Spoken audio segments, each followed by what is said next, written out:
Welcome to Narrative Nights. Step into a world of mystery, intrigue, and suspense. At Narrative Nights, we bring you thrilling detective stories that will challenge your mind and keep you guessing until the very end. Before we begin, we'd love to know, where in the world are you tuning in from? Drop a comment and let us know which part of the globe you're watching from. We're all united by the love of a good mystery. Let the investigation begin. Miss Marple and Murder by Mistaken Identity. Chapter 1. The Silent Room. It was a quiet evening at the prestigious Willowdale Hotel. Nestled on the outskirts of the small village of Eastbrook, the hotel had long been a favorite among tourists and the local elite. With its grand chandeliers, plush carpets, and elegant staff, the hotel stood as a symbol of luxury. Yet, on this particular night, an unsettling event would soon unfold, throwing the tranquil establishment into chaos. A young room service worker, Thomas, was making his way down the hallway on the second floor. The polished tray in his hands gleamed under the soft light of the corridor. His uniform was crisp, his hair neatly combed, and his movements efficient. He had been delivering meals to guests for the past few hours, and tonight, his last delivery was to room 302. As he approached the door, he knocked gently but firmly, the sound echoing faintly through the empty hallway. No response. He knocked again, a little louder this time, pressing his ear to the door. Still, there was no sound from within. He checked the room number once more, confirming that he had indeed arrived at the right place. Something didn't feel right. Maybe the guest is just sleeping, he muttered to himself. With a sigh, he knocked yet again, his impatience growing. But there was nothing, no shuffle of feet, no distant voice, not even the sound of a television. The silence was thick, almost unnatural. Minutes ticked by. Thomas stood in front of the door, shifting his weight from one foot to the other. His thoughts wandered. The hotel had never had any major incidents. It was always calm, always quiet, until now. He knocked once more, this time a little more insistently, but still, no answer. Thomas glanced down the hall, feeling increasingly uneasy. He had been delivering room service for over a year, but this was different. It wasn't just the silence, but the strange feeling that hung in the air. He looked back at the door, his hand hovering near the doorknob. Something felt off, but he couldn't quite place it. A faint sense of dread crept up his spine, and a shiver ran through him. Deciding that he should fetch the manager, Thomas turned and walked briskly down the hallway, his footsteps quickening as his anxiety grew. He found Mr. Collins, the hotel manager, in the lobby, supervising the check-in of a few guests. "Excuse me, sir," Thomas began, trying to keep his voice steady. "There's something wrong with room 302. I've been knocking for several minutes, and there's no response from inside." Mr. Collins, a tall, composed man in his 50s, furrowed his brow. He had always prided himself on ensuring everything ran smoothly in the hotel, but Thomas's discomfort was palpable. Without hesitation, he gestured for two other staff members, Lucy and James, to follow him. "Let's go have a look," Mr. Collins said, his voice calm but with an edge of concern. The three of them made their way down the hallway to room 302. As they approached the door, Thomas's nerves returned. He could feel the weight of the silence pressing down on him. Mr. Collins took the lead, knocking on the door with authority. "Room 302, this is the manager," he called out. "Is everything all right in there?" But there was still no answer. Lucy and James exchanged worried glances. "Should we call the police?" Lucy asked, her voice trembling slightly. "Not yet," Mr. Collins said, his brow furrowing. "Let's try to open the door first." Thomas watched as Mr. Collins reached for the doorknob, only to find it locked. The manager looked back at the staff and sighed. "James, go get the duplicate key. We'll open it ourselves." James nodded and quickly left to fetch the key. The seconds seemed to drag on, each one heavier than the last. Thomas glanced at the door again.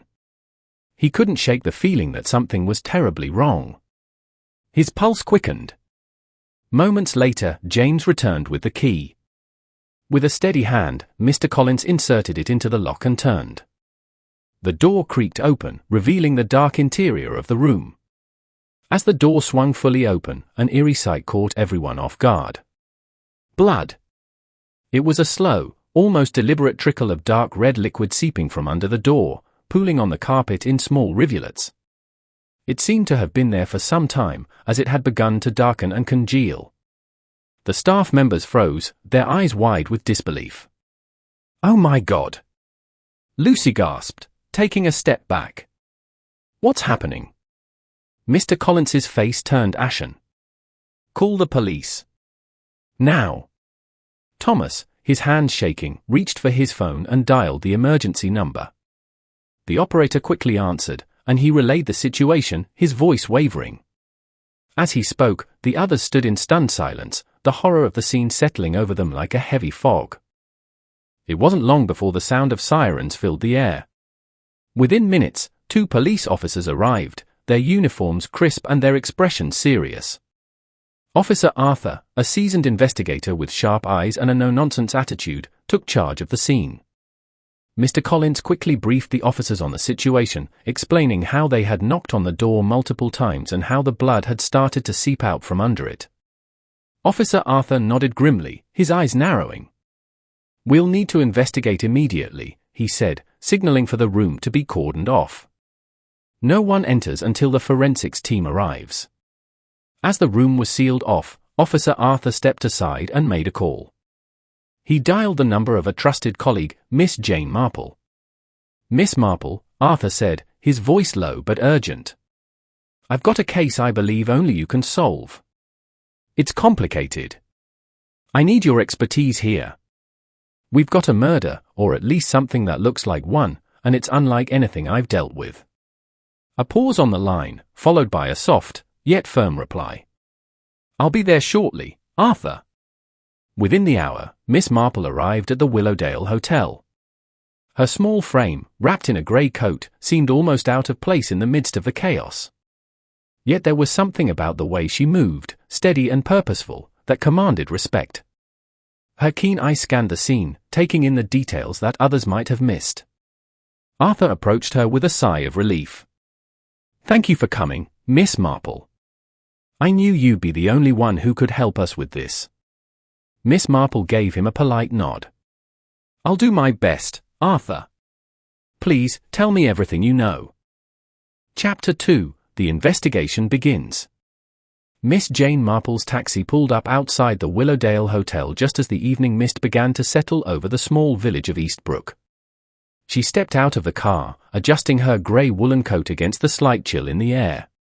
Her small, unassuming figure contrasted with the grandeur of the hotel's faded exterior, which had once shone brightly but now bore the marks of time and neglect.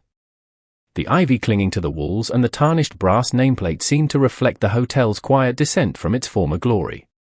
She walked briskly up the steps, her keen eyes scanning the surroundings, taking in every detail.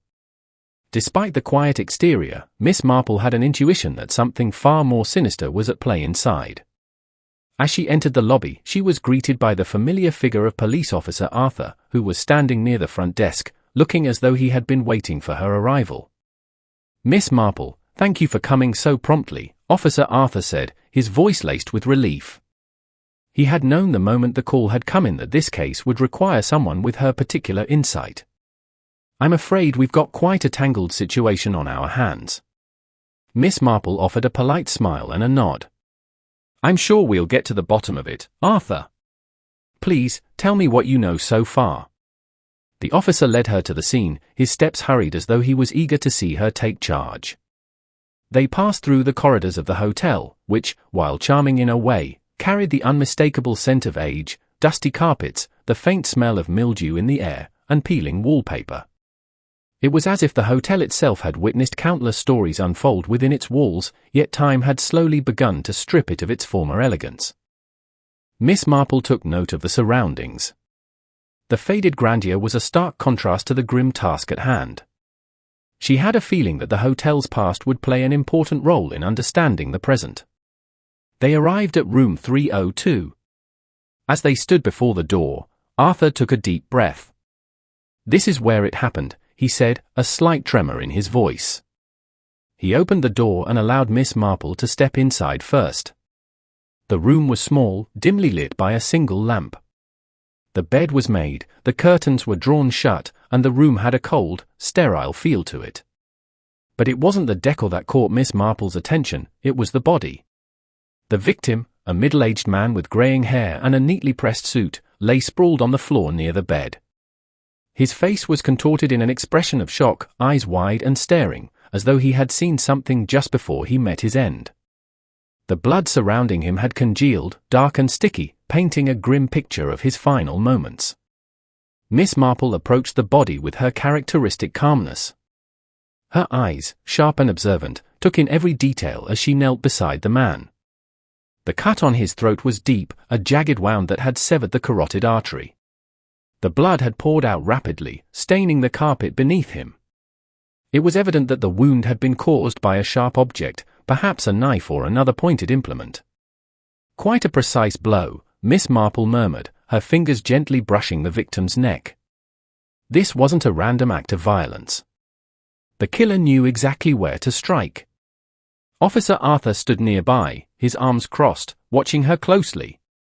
He had seen many deaths in his time, but Miss Marple had a way of seeing things that he couldn't. She always seemed to find the pieces of the puzzle that others missed. Miss Marple's attention then turned to the victim's hands. She examined the fingers carefully, her brow furrowing as she noticed something unusual. Strange, she muttered, almost to herself. These marks, rings, I suspect, have been worn here, but they're missing now. Arthur leaned in closer, his eyes narrowing as he looked at the fingers. There were faint indentations where rings had once sat, perhaps a sign of luxury or personal significance. But the rings were gone. This could be the work of a thief, Miss Marple said thoughtfully, or perhaps someone with a more personal motive. A robbery gone wrong, perhaps? Or a deeper, more personal vendetta? Arthur nodded, taking note of her observations. Miss Marple's mind was already moving at a pace far beyond his, her every word seeming to carry weight and meaning. He knew that she would uncover the truth, but he also understood that this case might be more complicated than it appeared. As Miss Marple continued to examine the body, she moved her gaze to the floor, where something caught her attention. There, near the victim's feet, was a small object partially hidden under a pile of discarded clothing, a metered dose inhaler, MDI, the kind used by asthma patients to regulate their breathing. That's curious, she said, picking it up delicately. This doesn't seem to belong here, does it? Arthur looked at the inhaler with suspicion. Could it belong to the victim? He asked, though his voice lacked certainty. Miss Marple shook her head slowly. It's possible, but unlikely.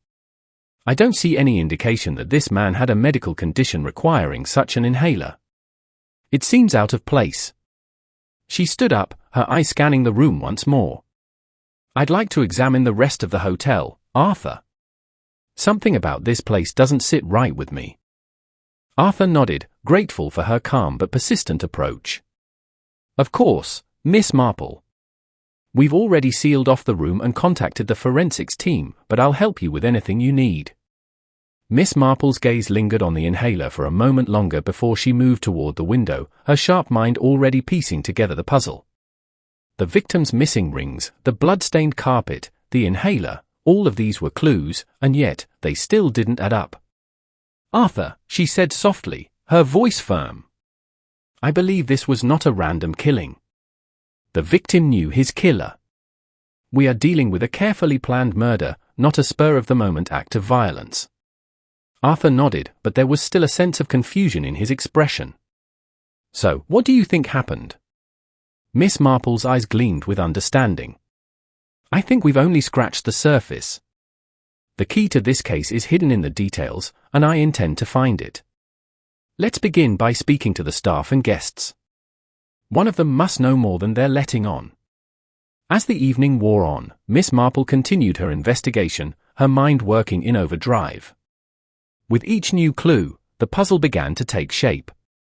The victim's identity, the missing rings, the inhaler, and the hotel's strange atmosphere, all of it would lead her to the truth. She just had to keep looking, keep asking the right questions. Chapter 3: The Web of Lies. The air in the hotel was thick with tension as Miss Marple stood at the center of the grand lobby, her sharp eyes scanning the faces of the hotel staff. She knew instinctively that the key to solving the mystery lay in the people who worked at Willowdale, and she wasn't about to let anyone leave the premises until she had uncovered every last detail. "Nobody leaves the hotel," Miss Marple instructed firmly, her voice carrying an air of authority. "The police will handle the body, but I want every one of you to remain here. We'll begin questioning immediately." Arthur, the police officer, looked at her with an approving glance. He had always known that Miss Marple had a remarkable knack for getting to the truth. As she led the staff into the small dining room off the lobby for questioning, Arthur began to wonder how much longer it would take for the case to unfold. He had a feeling that Miss Marple was already seeing things the rest of them hadn't even noticed. The staff members took their seats, a mixture of anxiety and fear written on their faces. Miss Marple's presence alone seemed to make them nervous. She began with the room service worker who had first discovered the body and who now looked especially uncomfortable under her penetrating gaze. "Tell me," Miss Marple said softly but with purpose, "who was the first to discover the body?" The room service worker, a young man named Thomas, hesitated for a moment before speaking. His eyes darted nervously to the floor. I was delivering orders to the rooms," Thomas began, his voice shaking. "When I reached room 302, I knocked on the door several times, but there was no response. I thought maybe the guest was sleeping or out. I knocked again, a little louder this time, but still nothing." He paused for a moment, collecting his thoughts. "I continued knocking for a while, and that's when the manager and the rest of the staff gathered. When we finally opened the door, that's when we found him. The blood was everywhere." Miss Marple nodded thoughtfully as she absorbed his words. "You were certain that there was no sound coming from the room? No movement inside?" Thomas nodded, his face pale. "Yes, I'm sure." The silence was unnerving. "Thank you, Thomas," Miss Marple said, her voice calm but firm. She turned to the next staff member, a middle-aged woman named Lucy, who worked as a housekeeper. Miss Marple asked her a few questions about the general activities in the hotel and whether she had noticed anything unusual. Lucy seemed to be caught up in a whirlwind of anxiety, but her answers were clear enough. "I didn't hear anything either," Lucy said, her hands fidgeting in her lap. "I was busy with other rooms on the floor. The hotel's been quiet lately. No disturbances." Miss Marple's eyes narrowed, but she said nothing. She made a mental note of Lucy's words and turned her attention to James, another member of the hotel staff. James had been one of the first to go to retrieve the duplicate key when the staff had failed to get a response. "I had just finished some paperwork when I was asked to fetch the spare key to room 302, James recounted. "When I arrived, the manager was already there. We opened the door and the body was right there, lying on the floor." Miss Marple carefully listened to James's version of events, but as with the others, it didn't seem to yield any new clues. It was all just a sequence of routine actions, nothing out of the ordinary. Everyone seemed genuinely confused and frightened. No one had seen or heard anything unusual before the discovery of the body. After she had finished questioning the staff, Miss Marple turned to Mr. Collins, the hotel manager, and asked him to provide the booking details for room 302. The manager, a tall man with salt and pepper hair, seemed visibly strained. "Of course, Miss Marple," Mr. Collins said, his voice a little less steady than usual as he retrieved a ledger from behind the desk. "Here it is, room 302 was booked last Tuesday by a gentleman named Jack. Just one night, paid in advance, cash. No additional details on the booking. Just his name and the room number." Miss Marple took the information and mulled it over for a moment. "Jack," she muttered. "That's all? No surname, no address?" Mr. Collins nodded. "That's all we have on file, unfortunately." Miss Marple's brow furrowed. The lack of further information was strange. There were no details about the guest's identity, no address, no phone number, not even a company name. In the age of modern booking systems, this was unusual, to say the least. Very well, Miss Marple said, standing up. Thank you for the details, Mr. Collins. I think it's time we visit the deceased's home. We need to know more about him. Arthur, who had been standing quietly to the side, immediately took action. I'll arrange for a car to take us there, Miss Marple. No, Miss Marple interrupted, her voice resolute. We need to visit now, before anything changes. There's something I'm missing, Arthur, and I believe it's tied to his home life. Within moments, the police had arranged transport, and the group set off in a police car, leaving the hotel behind them. The village of Eastbrook was eerily quiet as they drove through the streets, and Miss Marple's mind raced with possibilities. As the car came to a stop outside a modest house, Miss Marple instructed Arthur to knock on the door. The house was small and well kept, but there was no sign of life inside. After a few moments, they were met by a woman in her late 50s, looking somewhat perplexed. "Can I help you?" she asked, her eyes widening as she saw the police uniforms. "I'm afraid we're here to inquire about a gentleman named Jack," Miss Marple said, her tone gentle but probing. "He booked a room at the Willowdale Hotel recently and was found dead in his room. We were hoping you could shed some light on who he was." The woman's face paled, her expression one of shock and confusion. "Jack? My brother, that's impossible. He left for work this morning and said he was heading to the hotel. I had no idea." Miss Marple exchanged a glance with Officer Arthur. The plot was beginning to thicken. Jack wasn't who he had pretended to be at the hotel, and something about this case was clearly far more complicated than anyone had first imagined. Chapter 4: With a Suspicion. Miss Marple and Officer Arthur stepped out of the police car and onto the quiet street, the late afternoon sunlight casting long shadows across the neat rows of houses. Jack's home stood just ahead, a modest, well-kept cottage, but there was an eerie stillness in the air. The house appeared peaceful, but Miss Marple's sharp intuition told her there was something amiss inside. Officer Arthur, who had been silent during the drive, looked toward Miss Marple as if expecting her to take the lead. "I'll let you handle this, Miss Marple. I have a feeling we'll get to the bottom of things soon enough." Miss Marple gave him a nod of acknowledgement, her eyes already scanning the windows of the house. She knew that each person had their own way of coping with grief, but she also understood that some reactions could reveal far more than others. She gently knocked on the door, and after a brief moment, it was answered by a woman in her mid-50s, Agnes, Jack's wife. "Good evening, Mrs. Jack," Miss Marple began in her usual calm manner. "I am Miss Jane Marple, and this is Officer Arthur. I regret to inform you that your husband has passed away." Agnes's face remained remarkably unchanged. She blinked only once, as if absorbing the words but without any obvious emotional reaction. She didn't gasp, faint, or even show any sign of distress. It was as though she had heard the news of Jack's death 100 times before. Miss Marple, with her years of experience in reading people, found the woman's composed demeanor unusual, even disconcerting.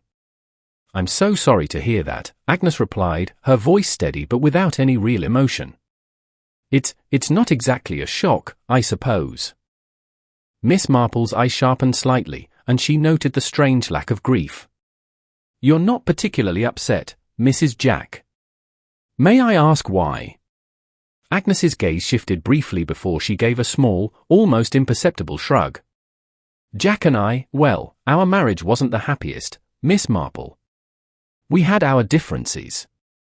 He was often busy with his business, and I had my own life." Miss Marple didn't respond immediately. Instead, she took a moment to study Agnes's face. She didn't see a woman grieving the loss of her husband. There was something cold in her expression, something guarded. Miss Marple had learned long ago that when people concealed their true feelings, there was often more to the story. "I understand," Miss Marple said softly, her voice not pressing but curious. "But surely, you must feel something, a sense of loss." Agnes's lips tightened as if she was weighing her words. "I suppose I should, but no. Jack wasn't the kind of man I expected to go in such a way. I always thought he would die in a more dramatic fashion." Miss Marple's interest piqued, but she decided to proceed cautiously. Did Jack have any enemies? Anyone who might have wanted to harm him? At the mention of enemies, Agnes's face finally seemed to shift, a small flicker of recognition passing through her eyes. Yes, actually. He had a business partner, Oliver. I've always suspected that Oliver had his own plans for the company. Jack and Oliver fought frequently. There was always tension between them, mostly over who would have control of the business. I think Oliver would have done anything to take full ownership. Miss Marple leaned forward slightly, her expression thoughtful. And why do you believe Oliver was capable of such a thing? Agnes, though still calm, now seemed to open up a bit more. Jack's pride was always tied to his business. He never could let go of it. And Oliver, well, he was always more ambitious. He wanted everything, more money, more control, more influence. They argued endlessly. At one point, Jack even said he feared Oliver might go to extreme lengths to get what he wanted. Miss Marple's mind started piecing the puzzle together. A business partner with a vested interest in Jack's downfall, this wasn't just a casual disagreement. This was a potential motive, one that could very well explain the murder. But there was something else in Agnes's words, something that didn't quite sit right. I see, Miss Marple said thoughtfully. You're quite certain about this, then? Agnes nodded, but then her eyes widened slightly as if remembering something. Wait, you're asking about the body? Where is it? I haven't seen Jack since the police arrived. Officer Arthur, who had been standing quietly beside Miss Marple, stepped forward and gave Agnes a reassuring smile. We'll take you to see him, Mrs. Jack. It's important that you identify him. Identify him? Agnes repeated. I already know it's him. Why do I need to see him? Miss Marple gave a subtle but pointed glance to Officer Arthur, who understood immediately. For official reasons, Mrs. Jack. We need your confirmation. It will also help us with the investigation. You'll have the opportunity to see him at the hospital. Agnes's reaction was strange, she didn't seem upset at all. Instead, she merely nodded, almost as if this was just another errand to run. Very well. Let's go then, she said without much emotion, leading the way to the car. As the trio made their way to the hospital, Miss Marple's mind was a whirl of thoughts. Agnes's reactions were telling, but they didn't explain everything. How could a wife be so indifferent to her husband's death? Was she hiding something? And what about the business partner, Oliver? Was he truly capable of murder? Miss Marple knew that in cases like this, nothing was ever as simple as it seemed. There were too many layers, too many questions left unanswered. The motive was clear, but the means, how Oliver could have carried out such a crime, remained shrouded in mystery. At the hospital, Agnes seemed all. Chapter 5, Unraveling the Truth. The investigation had taken a sharp turn, and Miss Marple could feel the subtle shift in the air. Her intuition, finely honed over the years, told her that there was more to this case than met the eye. She had visited Jack's wife, Agnes, and heard her strange, detached response to the news of her husband's death. Agnes's indifference had raised red flags, but there were still too many unanswered questions. The most pressing of which was the identity of the man found in room 302. Now, Miss Marple found herself at Oliver's office, Jack's business partner.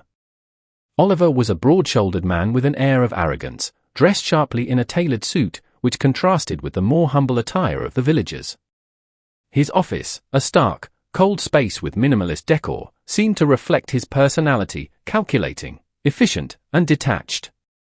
When Miss Marple entered, Oliver stood up from behind his desk, offering only a brief nod, his face a study in skepticism.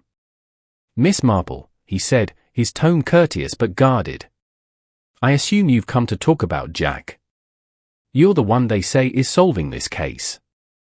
Miss Marple gave him a measured smile.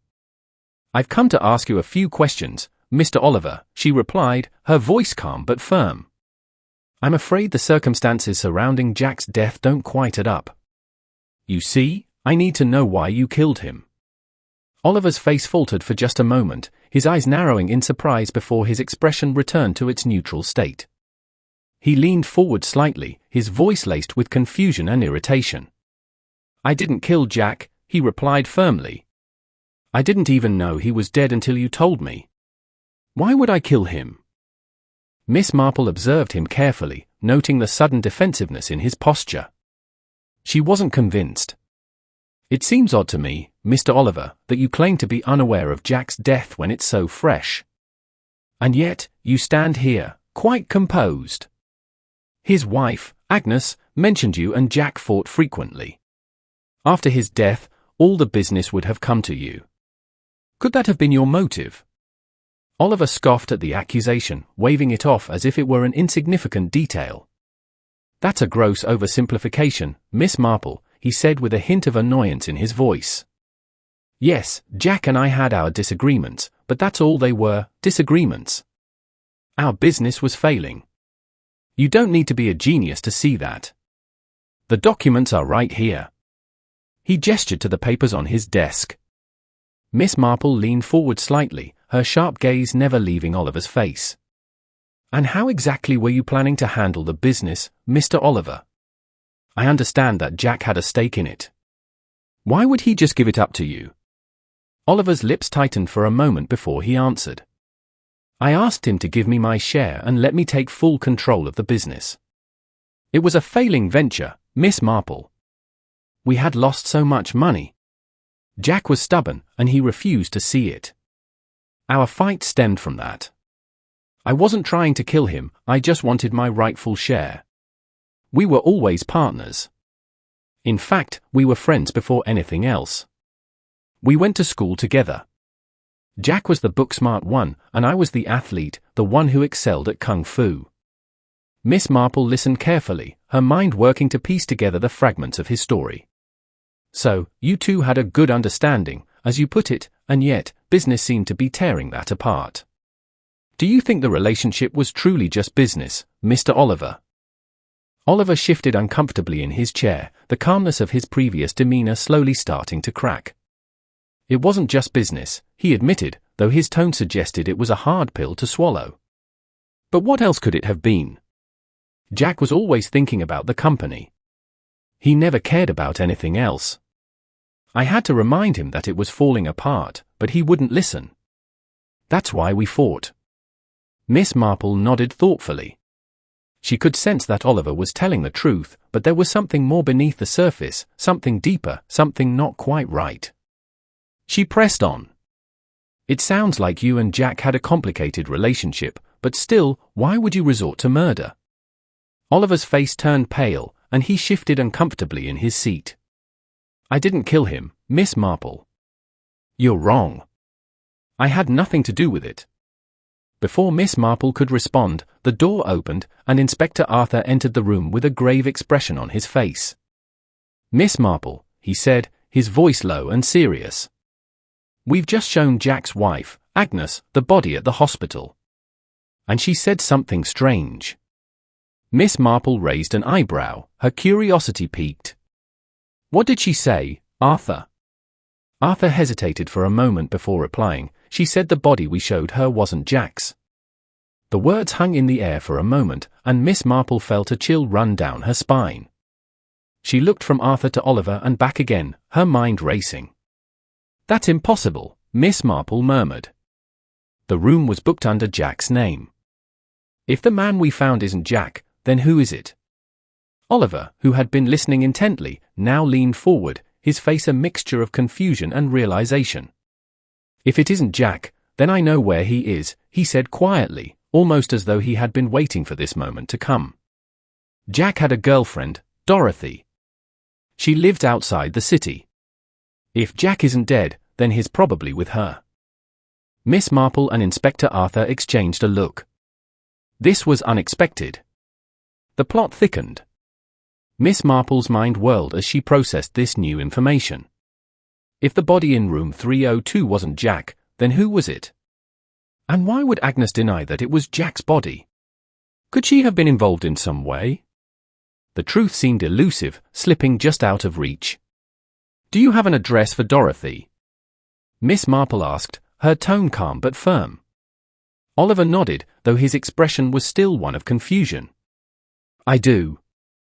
I've never met her, but Jack spoke of her often. She lives out in a small cottage, about an hour's drive from here. I could give you the address if you'd like. Miss Marple stood up, her mind already turning over the next steps. Yes, we'll need to speak with her. Arthur, let's go. As the three of them left Oliver's office, Miss Marple felt the weight of the case settle deeper within her. A missing man, a body that wasn't his, and a mysterious girlfriend, everything seemed connected, but she wasn't sure how. One thing was clear, the mystery of Jack's death was far from over. In fact, it seemed to be only the beginning. Chapter 6: A Tangled Web. The air outside Dorothy's house was thick with the scent of impending rain as Miss Marple and Officer Arthur approached the modest cottage. The faint sound of birds chirping and the rustling of trees provided an odd sense of normalcy, but the tension between the two investigators was palpable. They had spent hours tracing the steps of the mysterious murder, and now, they had reached a crucial point in the investigation. Dorothy, Jack's secret lover, might hold the answers they needed to untangle this increasingly complex case. Miss Marple knocked on the door with the same calm yet authoritative manner that had earned her the respect of many over the years. The door opened slowly to reveal a woman in her early 30s, dressed in simple clothes, her expression guarded. Dorothy's eyes flicked nervously between Miss Marple and Officer Arthur before settling on the older woman's face. "I'm Miss Marple," she began, her voice soft but firm. "And this is Officer Arthur. We need to speak to you about Jack." Dorothy's face remained impassive, but Miss Marple could see the flash of worry in her eyes. She hesitated for a moment before speaking. "I don't know what you're talking about," she replied, her voice shaking slightly. "Jack hasn't been here. I don't know where he is." Miss Marple, however, wasn't easily fooled. "You're mistaken, Dorothy," she said with quiet certainty. "Oliver, Jack's business partner, has already informed me about Jack's stay here. Don't you think it would be better if we heard it directly from you?" Dorothy's eyes widened in shock, and for a moment, Miss Marple could see the walls she had built around herself start to crumble. With a resigned sigh, Dorothy stepped aside and opened the door wider. "Fine," she muttered. "He's been staying here for the last few days." Miss Marple entered the house, her eyes scanning the modest, tidy interior. Officer Arthur followed, his eyes darting from room to room, clearly assessing the situation. Dorothy led them into a small sitting room, where Jack sat slouched on an old armchair, his expression one of discomfort as if he had been caught in the act of hiding something. "Jack," Miss Marple said calmly, turning her gaze toward him. "I have some questions for you." Jack's eyes flickered with recognition, but he did his best to maintain an air of indifference. "What do you want to know?" he asked, his voice a little too casual for someone in his position. Miss Marple took a seat across from him, her gaze sharp. "Someone booked a hotel room in your name, and a man was murdered there. Where were you during that time?" Jack stiffened at the question, his jaw tightening. "I don't know anything about that," he said, his voice defensive. "I don't know that man." Miss Marple watched him carefully, noting the subtle shifts in his body language, the nervous tapping of his foot, the slight twitch in his hand. "You're married, Mr. Jack," she continued, her voice unwavering. "So why are you staying here with Dorothy?" Jack hesitated before answering, a flicker of discomfort crossing his face. I love Dorothy," he admitted, his voice soft but firm. "But my wife, Agnes, doesn't know about us." Miss Marple's gaze sharpened. "And what about your wife, Mr. Jack? Do you know about her affair?"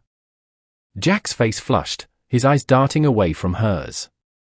"Yes, I know," he muttered. "But I don't know who it is. All I know is that things haven't been right between us for a long time."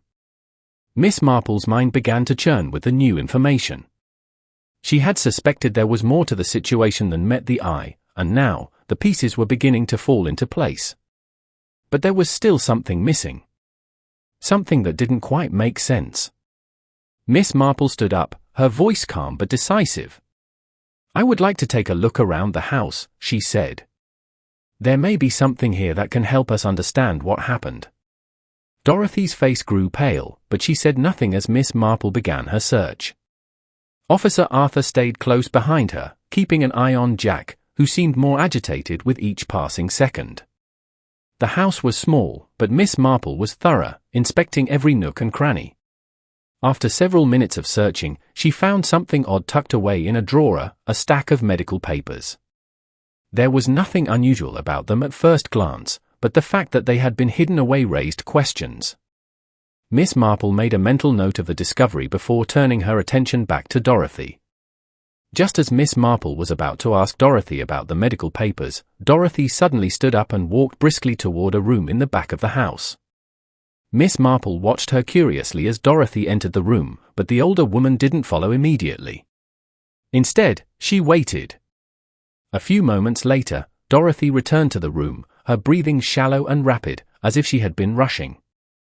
Miss Marple noted the change in Dorothy's demeanor. There was something strange about her sudden exit, and the way she returned seemed off. But Miss Marple chose not to press the matter for now. "Mr. Jack," Miss Marple said, turning back to him. "I think it's time for you to meet your wife." Jack looked up at her, his face a mixture of confusion and fear. "What do you mean?" "I don't want to see Agnes." Miss Marple's eyes softened just slightly. "You need to, Jack. It's important." Reluctantly, Jack stood up and followed Miss Marple and Officer Arthur as they left Dorothy's house and made their way to Agnes's residence. The air felt heavier now, as if the weight of the truth was drawing closer with each passing step. When they arrived at Agnes's house, Miss Marple's heart sank. They found the door slightly ajar, and as they entered, they saw the lifeless body of Agnes lying on the floor, her neck twisted in an unnatural angle. The room had an eerie stillness to it, and the scent of something strange lingered in the air, an odd mixture of alcohol and something sharper, something more chemical. Miss Marple bent down to examine the body, noting the distinct marks on Agnes's neck, marks that suggested the application of immense pressure, likely from someone strong, perhaps even trained. It was clear that this wasn't the work of a typical assailant. She also noticed 2 glasses of drink on a nearby table. The scent in the air seemed to emanate from them. She took a deep breath and noted it in her mind, piecing together the elements of the scene. The manner of this murder was different from the first, but it carried the same signature, someone with strength and knowledge of how to incapacitate their victim. "This is different," Miss Marple murmured to herself, her eyes narrowing as the pieces of the puzzle slowly began to fit together. Chapter 7: Unmasking the Killer. The room was thick with tension as Miss Marple stood in the center, surrounded by the key players in this intricate case: Jack, the husband, whose life had unraveled in the most unexpected ways, Oliver, the business partner with a hidden agenda, and Dorothy, the lover whose silence had played a pivotal role. All of them had gathered in the small, dimly lit room, the truth now hanging in the air like a storm waiting to break. Miss Marple had spent hours piecing together the fragmented clues, each one leading her closer to the heart of the mystery. The oddities of Jack's alibi, the cold indifference of Agnes's death, the strange scents and the subtle clues left behind, each detail pointed to the undeniable fact that someone among them was hiding a dark secret. Now, the time had come to confront them, and Miss Marple was ready to reveal the truth. She turned her gaze first toward Oliver, who stood rigid and tense, his hands clenched into fists at his sides.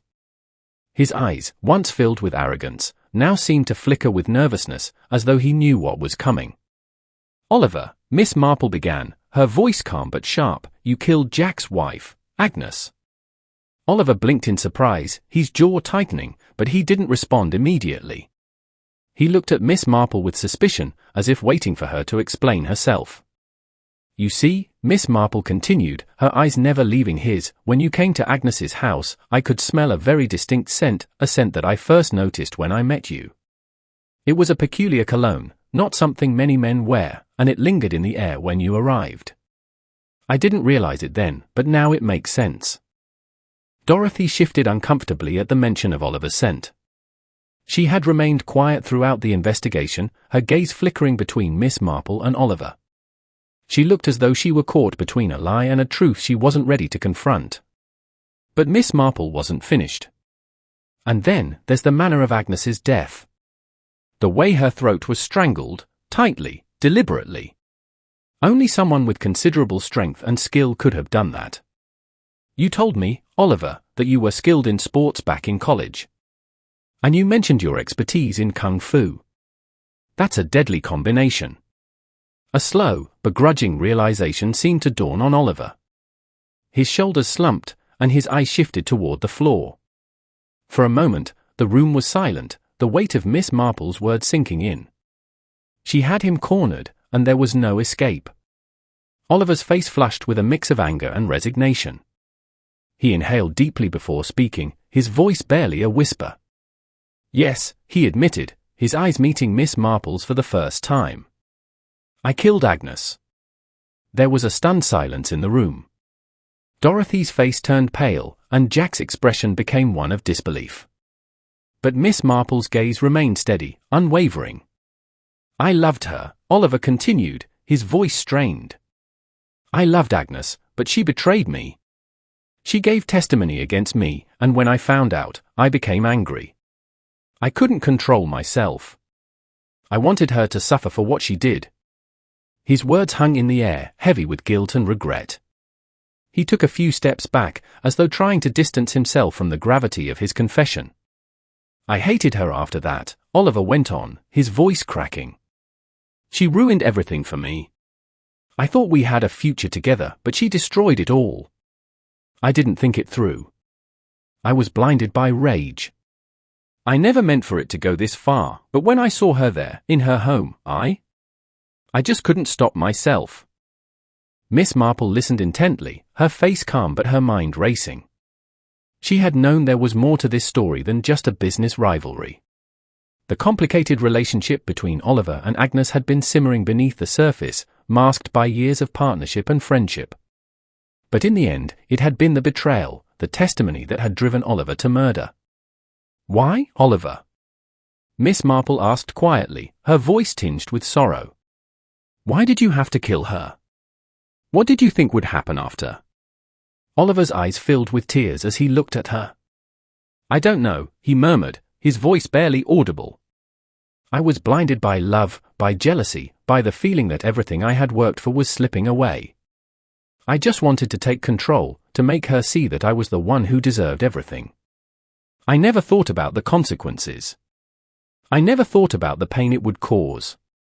Dorothy's eyes darted nervously from Oliver to Miss Marple, as if unsure whether to speak or remain silent. She had been complicit in this whole charade, and now that the truth was out, she couldn't avoid the reality of it. And you, Dorothy, Miss Marple said, her voice turning toward the young woman. You knew. You knew everything that was going on between Oliver and Agnes. You knew the truth. Yet you stayed silent. Dorothy's face flushed with guilt. She opened her mouth to speak, but no words came out at first. After a long pause, she finally said, I didn't want any part of it.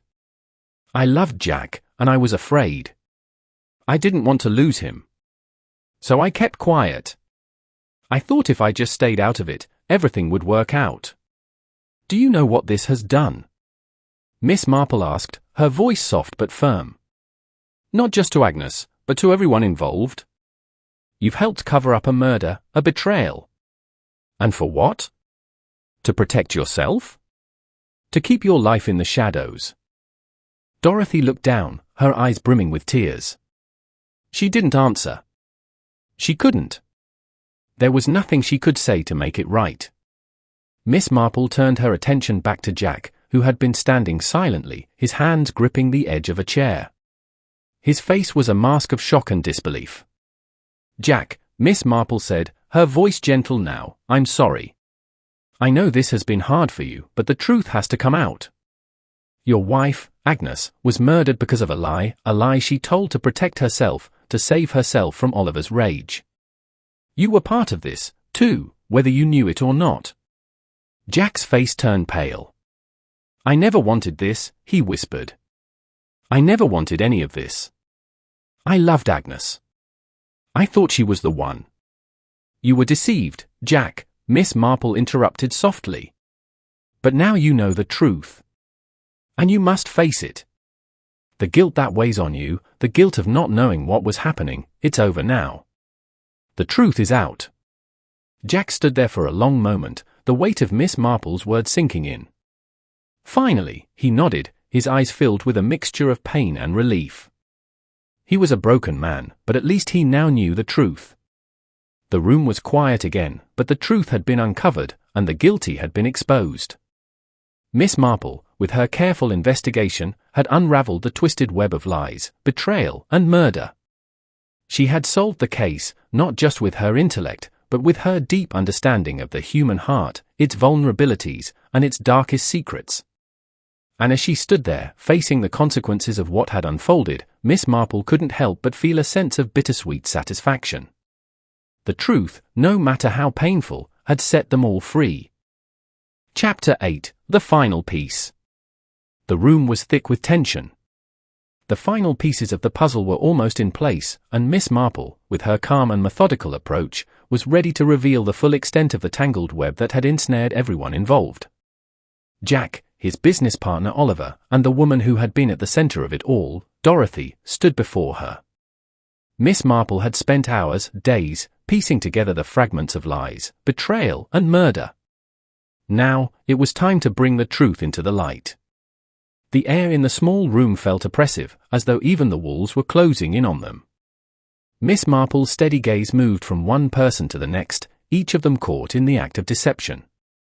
Dorothy, standing at the far end of the room, avoided eye contact. Her hands were clasped tightly in front of her, the knuckles white with tension. Jack, though calm, had a strange nervous energy about him, his fingers tapping rhythmically against the side of the chair. And Oliver, who had already confessed to the murder of Agnes, stood with his arms crossed, his gaze fixed firmly on the floor. Dorothy, Miss Marple's voice broke the silence, calm but resolute. The murder that took place in the hotel was committed by you. Dorothy's head snapped up, her eyes wide with shock. Her lips parted, but no sound came out. She looked as though she had been caught in a trap, unsure of how to respond. You see, Miss Marple continued, when I examined the scene of the crime, I found a mouth inhaler next to the dead body. A rather peculiar one, as I recognized it as something I had seen with you earlier. The inhaler had your scent, Dorothy. And then, when I checked your medical records at your house, I found that you have asthma. Dorothy flinched. The color drained from her face, and for the first time, she appeared vulnerable, her carefully constructed facade crumbling before Miss Marple's unrelenting gaze. She opened her mouth, but her words seemed to fail her. Miss Marple paused, allowing the weight of her discovery to sink in. Afterward, when I noticed that you quickly went into a room, took your medicine, and returned, everything started to fit into place. Dorothy's lips trembled as the confession began to form. She swallowed hard, the weight of her guilt pressing down on her chest. She looked down at the floor, then back at Miss Marple, her face filled with regret. I did it, Dorothy whispered, her voice barely audible. Yes, I killed the man in the hotel. Jack had booked the room, and I went there that day, hoping to confront him, to do something, anything to escape from the situation I was in. She paused, her breathing shaky. When I saw a man lying in the bed, I thought it was Jack. He was wearing his clothes, and the room had been booked in his name. So, I thought I had my chance. Miss Marple's eyes never wavered. You killed him, she said softly. Dorothy nodded, tears beginning to well up in her eyes. I thought it was Jack. I cut his throat with a knife, but when I looked at his face, I realized it wasn't him. It wasn't Jack at all. It was a stranger. She let out a shaky breath. I did it for money. Jack's business was failing, and I thought if I could kill him, if I could take control of the situation, I could get out of this life. I didn't care about anything anymore, not the consequences, not the truth. I was desperate. Miss Marple's face softened for a moment, but she quickly regained her composure. You didn't think it through, did you, Dorothy? You didn't consider the life of the man you killed, nor the devastation you would cause to everyone around you. You let your own fears and desires cloud your judgment. Jack, who had been eerily silent throughout most of the conversation, suddenly spoke up. It was a good thing, he said, his voice shaking slightly. It was a good thing that, on that day, I fooled you into thinking I was with Agnes. Miss Marple turned her gaze toward Jack. What do you mean? Jack continued, his words coming quickly as if a weight had been lifted from his shoulders. I knew you were planning something, Dorothy. So, I used my identity to give the man in the hotel my clothes and belongings. I made him stay in the room, thinking you'd come for him. It wasn't supposed to go this far. I just wanted to keep you from ruining my life, but in the end, I ended up playing into your hands. Dorothy's face turned a shade paler. You used him? You made him stay in the room, and I killed him thinking it was you. Her voice was thick with disbelief. She seemed to be processing the depth of the deception. You set me up, Jack. Jack shook his head. I didn't want to hurt anyone, Dorothy. But you pushed me into it. I had to make you think I was in danger so you wouldn't come after me next. I never thought this would spiral into what it did. Miss Marple let the words hang in the air for a moment. The room was silent except for the soft breathing of the people in it. Everything had been laid bare. There was no more hiding behind lies or half-truths. The web of deception had finally unraveled. With a sigh, Miss Marple turned to Officer Arthur, who had been standing quietly by the door, observing the entire conversation. It's time to take them in, she said quietly. Arthur nodded, his face grim but resolute. You've done it, Miss Marple. You've solved the case. Miss Marple gave a small, almost imperceptible nod. It was never about the money, or the business, or even the affair. It was about something much deeper, betrayal, trust, and the lengths people will go to when they are desperate. But in the end, the truth always comes out. With that, Officer Arthur moved to arrest both Oliver and Dorothy, who were now resigned to their fate. Miss Marple stood silently, watching them as they were led away. The tension in the room had dissipated, but a sense of melancholy lingered. There were no winners here, only the broken remnants of lives destroyed by greed, deceit, and the inability to see beyond one's own desires. Miss Marple turned to Jack, who remained seated, his face pale and drawn. I'm sorry for your loss, Jack, she said softly. But now, you must face the consequences of your actions as well. Jack nodded, his eyes filled with sorrow. I know, he whispered. I know. As Miss Marple left the room, she couldn't help but feel a sense of quiet satisfaction. The case had been difficult, and the road to the truth had been long and winding. But in the end, justice had been served, and the secrets had been exposed. And that, she knew, was all she could ever ask for.